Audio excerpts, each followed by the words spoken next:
Perfeito. Eu estava dizendo antes de você entrar aqui com a gente exatamente a respeito disso.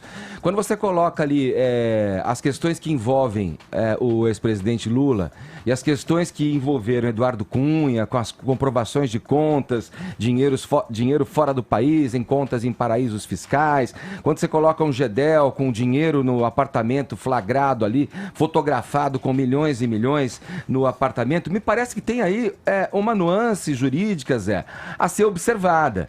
Nesses casos, eu não entendo que haja ali uma possibilidade, quer dizer, com algum respaldo sólido, juridicamente falando, de que esses julgamentos foram conduzidos a partir de posições político-ideológicas, que é o que está em questão no julgamento, no processo que envolve o ex-presidente Lula, até pelo que o ex-presidente Lula representa, e essas figuras aí, reconhecidamente corruptas da política brasileira, para ficar nos nomes que você citou, Eduardo Cunha e Gedel.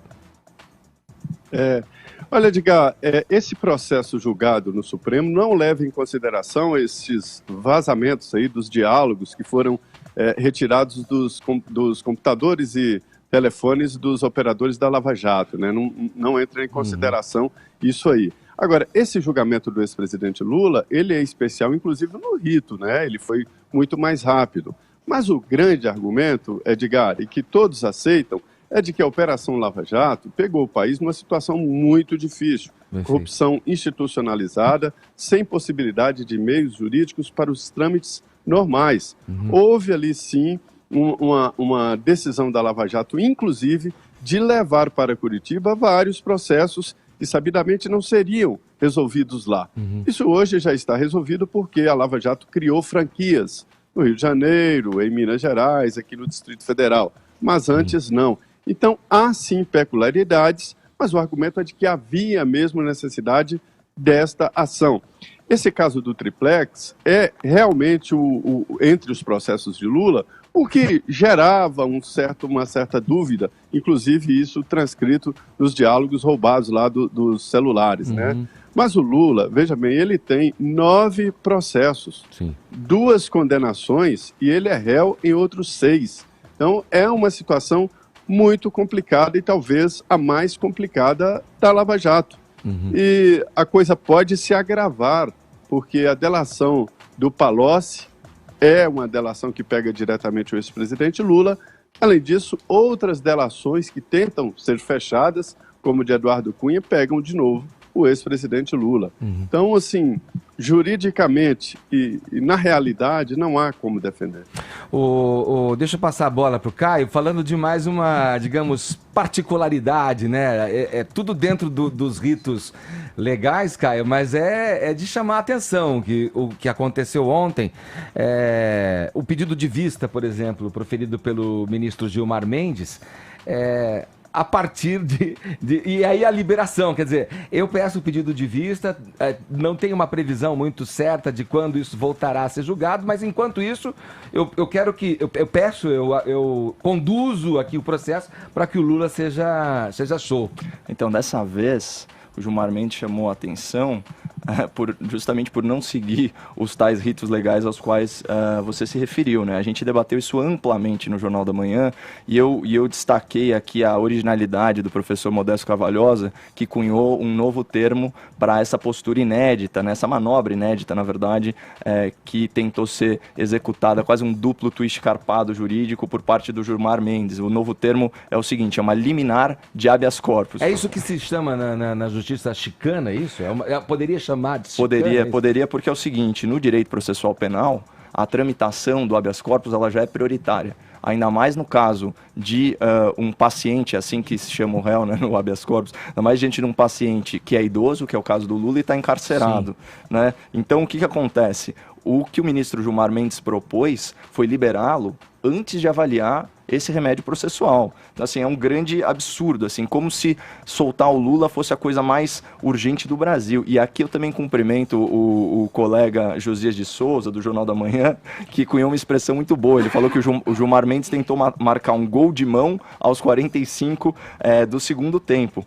E a Vera Magalhães, quando estava comentando o assunto, ela chamou atenção para uma coisa muito importante. Esse habeas corpus, originalmente, foi impetrado em novembro. Aí houve um pedido de vistas em dezembro e isso foi rolado para frente. Agora, qual é o novo pretexto? O que houve de novidade? Apenas as matérias do Intercept, certo? Cuja confiabilidade depende nas palavras de um jornalista. Então você vê, a gente sempre fala da politização do Supremo, você vê o Gilmar Mendes pegando carona na narrativa política para criar essa celeuma, para forçar a votação. E como bem observou mais um colega nosso, Felipe Moura Brasil, né, a lógica da defesa do Lula foi a do se colar, colou. Porque, obviamente, sabendo que isso não constitui prova válida, eles só jogaram lá para a gente repercutir, para ver como que seria a resposta da sociedade a isso. Agora, o Supremo Tribunal, os ministros, eles estão carecas de saber. A questão da nulidade, ela é constitucional. O artigo 157 do Código de Processo Penal fala o seguinte: são inadmissíveis, devendo ser desentranhadas do processo, as provas ilícitas, assim entendidas as obtidas em violação a normas constitucionais. E o que fala a norma constitucional, artigo 5º, inciso 56? São inadmissíveis no processo as provas obtidas por meios ilícitos.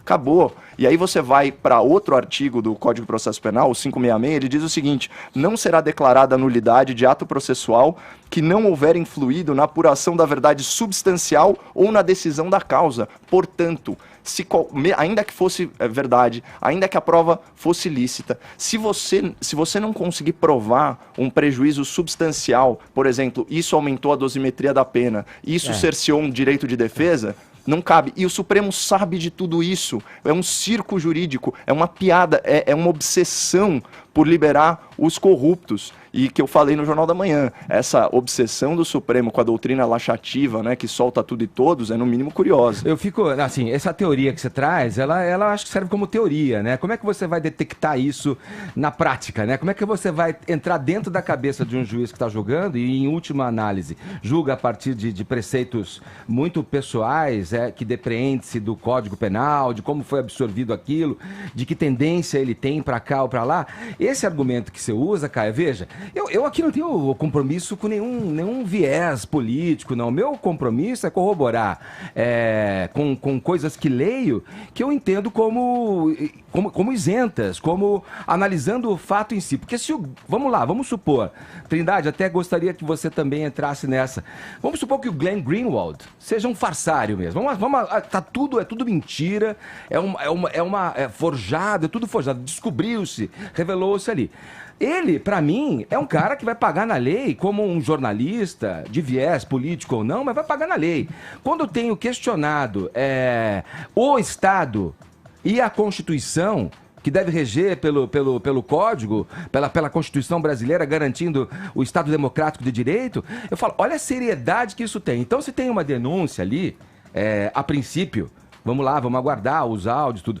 Mas se ela coloca em xeque a isenção e a imparcialidade de um juiz, num dos casos mais emblemáticos da justiça brasileira, peraí, no mínimo eu vou olhar. Eu não vou querer desqualificar a princípio e falar, olha, é falso, esse cara tem viés político, é a esgotosfera, é a imprensa. Eu acho que isso é um desserviço, porque a gente está aqui para levar a informação para o ouvinte da Jovem Pan, que por mais que tenha lá, em sua grande maioria, um viés político, uma preferência partidária, está também afeito a receber informações para que construa o seu próprio juízo de valor. Eu coloco isso, Zé, destacando aqui algumas coisas que estão sendo faladas a respeito desse processo aí. Se você se utiliza de uma escuta ilegal, como o Caio trouxe aqui, é ilegal. O hacker foi lá ilegalmente, grampeou e ouviu áudios. O juiz que representa o Estado fez o mesmo. Qual é o peso disso? Se o Glenn fez isso, ou se o hacker fez isso, ele é um criminoso. Se o juiz fez isso, representando o Estado, também não o seria? Essa é a questão que eu coloco. Ali tem um intuito também, você pode entender que tem um intuito de defender, alimentar, reforçar uma narrativa contra possíveis adversários políticos, o que por si só já denota uma parcialidade aí. Agora, o ministro Teori Zavascki, você se lembra muito bem, falamos outro dia, em 2016, repreendeu o Sérgio Moro por isso. E a alegação do Sérgio Moro fala assim, puxa, qual foi a palavra dele? Foi um equívoco. Ora, se uma pessoa, um magistrado, comete equívocos, dessa forma tão básica, né? Violando ali a lei da magistratura, o código de ética da magistratura que prevê e versa sobre a equidistância entre acusador e defesa. Olha, eu acho que essa é uma questão que, a princípio, quando desqualificada à primeira vista, presta um desserviço. A gente está aqui para jogar os fatos, para que quem nos ouve possa formar uma própria ideia, um próprio juízo sobre essa condição, Zé. Você vai perder nesse debate sobre esgotosfera, imprensa vendida, esses que não sei o quê. Essa adjetivação ela é normal, atual e é o fruto da estação. Não há como discutir sobre isso. Agora, sobre essas suas avaliações, são corretas. Por exemplo, no áudio vazado, o próprio juiz, na época o juiz Sérgio Moro, fala para os procuradores que o Teori Zavascki é boa gente, né? Na época ele não tinha morrido, que é boa gente, que é um aliado. E, veja bem, são humanos, Edgar. Sim. Eles também erram. O que você tem que ver é que havia uma estratégia de uma força-tarefa chamada Lava Jato, onde se reuniam ali pessoas que estavam interessadas em construir um novo Brasil e acabar com a corrupção. Tanto que eles fecharam ali um acordo de ninguém se candidatar. O Dallagnol poderia ser deputado, senador, enfim, por qualquer estado, e fecharam esse acordo. É uma realidade, não adianta. Assim como não se pode jogar no lixo e fazer de conta que não existiu esse diálogo, não pode deixar de fazer de conta que não existiu os crimes. Pessoas devolveram dinheiro, confessaram, enfim, fizeram acordos. Então, o crime existiu.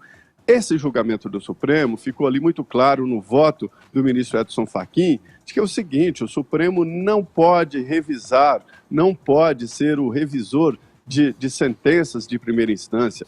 Vai julgar segundo critérios jurídicos, né? Erros jurídicos. É por aí que, por esses meandros que andam os advogados caros, eu não diria os melhores, mas mais caros advogados que agem no Supremo Tribunal Federal.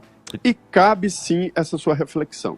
Só um breve comentário. Deixa eu só fechar com o Zé. Obrigado, Zé, pelas informações. Quer falar com o Zé, cara? Não. Obrigado, Zé. Bom trabalho aí, meu querido. Perfeito, bom dia. Só para responder pontualmente, bem rapidinho, para não atrapalhar aqui a grade, que você falou uma coisa que é verdade, a gente não faz ideia o que se passa na cabeça do ministro. Eu tenho a sensação que se eu entrasse na cabeça de alguns ministros do Supremo, eu ia ter que me trancar num quarto escuro chorando em posição fetal. Agora, tem uma diferença gigantesca entre o hacking, certo? De conversas privadas de autoridades públicas e grampos, escutas telefônicas autorizadas judicialmente. E é justamente isso. Mas mesmo de forma... passar pelo rito legal. Mesmo de forma ilegal? Porque, olha, juridicamente, para mim tá certo. Não, eu acho que o grampo é autorizado, mas os vazamentos que aconteceram durante o processo, entendeu? Veja. Meio oportunos ali em momentos... E mesmo os grampos, quando foram autorizados, em dado momento das investigações, eles tinham que ter sido encerrados, acho que às 11 da tarde e às 3 da tarde, ainda assim continuaram sendo feitos, e os divulgados foram feitos em período ilegal. Não, pois é. Na teoria, perfeito. Você é um cara da área do direito. Eu, pela força do ofício, vou lendo, procurando saber o que acontece, tentando entender esse complexo emaranhado, que muitas vezes é motivado e movido por interesses. Não nos enganemos, por muitos interesses, de todos os lados. Agora, tudo bem, mesmo que não tenha validade legal, o juiz, sabendo disso, mesmo assim autorizou. Por quê? Constrói-se aí, na opinião pública, uma condição favorável para uma decisão que, me parece, era a desejada pelo juiz, quando não deveria, como ser supremo e isento que deve ser. Agora, mesmo não sendo legal, mesmo não contando, não podendo entrar nos autos da justiça, o estrago está feito. A narrativa tá desenhada. É porque a gente não consegue atestar nem a veracidade dos fatos narrados nas reportagens. E tem um grande porém aí, que é o seguinte: você falou, né? O Glenn vai responder por isso, ele não vai. Porque ele está blindado pelo anonimato da fonte. Então ele não precisa provar quem mandou isso para ele, tampouco se é verdadeiro. Criminoso, ele pode ser processado, sim. A imprensa não pode falar o que quiser a respeito de qualquer pessoa, não é assim. Existe uma responsabilidade aí. E é tão engraçado, né? Porque aí a gente fala do pavão, no fim das contas as pessoas também não questionam a veracidade e o discurso é outro. Tipo, mas tá sendo investigado, quando está muito na cara que é fake news e continua sendo legitimado pelos deputados de direita. Então, por que ninguém tá questionando a legitimidade desses dados que continuam sendo falados à exaustão? Eu não vejo o lado deles fazendo isso. E tá na Isto É, né? Na matéria da Isto É, como o Caio falou pra gente aqui, eu tenho que virar o assunto, vamos em